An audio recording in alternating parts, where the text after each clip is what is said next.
जय श्री कृष्ण। आज की इस वीडियो में आप सभी सुनेंगे योगिनी एकादशी व्रत की पौराणिक कथा। तो आइए सुनते हैं। आषाढ़ मास के कृष्ण पक्ष की एकादशी को योगिनी एकादशी के नाम से जाना जाता है। धर्मराज युधिष्ठिर कहने लगे कि भगवान, मैंने ज्येष्ठ शुक्ल एकादशी के व्रत का महात्म्य सुना।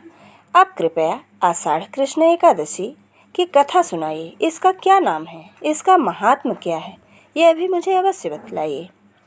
श्री कृष्ण कहने लगे कि हे राजन, आषाढ़ कृष्ण एकादशी का नाम योगिनी है। इसके व्रत से समस्त पाप नष्ट हो जाते हैं। यह इस लोक में भोग और परलोक में मुक्ति देने वाली है। यह तीनों लोकों में प्रसिद्ध है।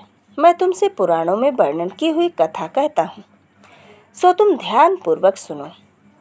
स्वर्गधाम की अलकापुरी नामक नगरी में कुबेर नाम का एक राजा राज करता था। वह शिव भक्त था और प्रतिदिन शिव की पूजा किया करता था। हेम नाम का एक माली पूजन के लिए उनके यहाँ फूल लाया करता था। हेम की विशालाक्षी नाम की सुंदर स्त्री थी।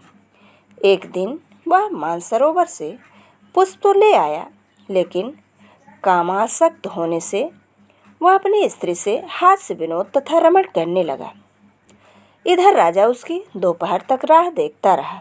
अंत में राजा कुबेर ने सेवकों को आज्ञा दी कि तुम लोग जाकर मालिक के न आने का कारण पता करो, क्योंकि वह अभी तक पुष्प लेकर नहीं आया।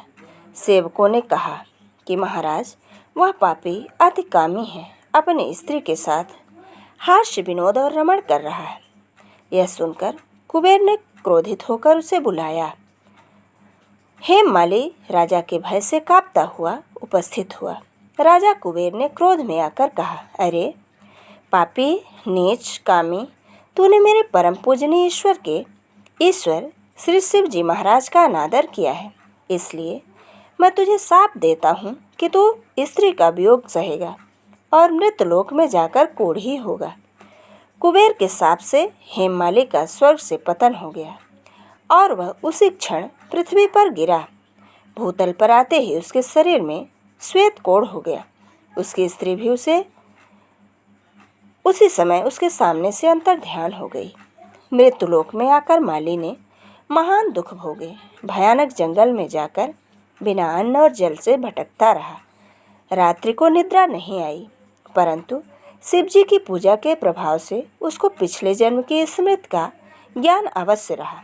घूमते घूमते एक दिन वह मार्कंडेय ऋषि के आश्रम में जा पहुंचा, जो ब्रह्मा से भी अधिक वृद्ध थे और जिनका आश्रम ब्रह्मा की सभा के समान लगता था। हेममाली वहां जाकर उनके पैरों में गिर पड़ा। उसे देखकर मार्कंडेय ऋषि बोले, तुमने ऐसा कौन सा पाप किया है जिसके प्रभाव से तुम्हारी ये हालत हो गई। हेममाली ने सारा वृत्तांत कह सुनाया। यह सुनकर ऋषि बोले, निश्चित ही तूने मेरे सम्मुख सत्य वचन कहे हैं, इसलिए तेरे उद्धार के लिए मैं एक व्रत बताता हूँ।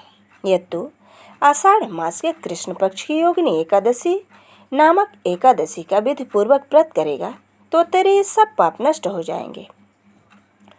यह सुनकर हेममाली अत्यंत प्रसन्न होकर मुनि को साष्टांग प्रणाम किया। मुनि ने उसे स्नेह के साथ उठाया।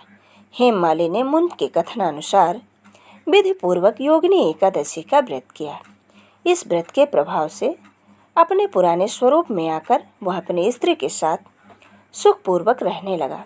भगवान कृष्ण ने कहा कि हे राजन, यह योगिनी एकादशी का व्रत 88,000 ब्राह्मणों को भोजन कराने के बराबर फल देता है।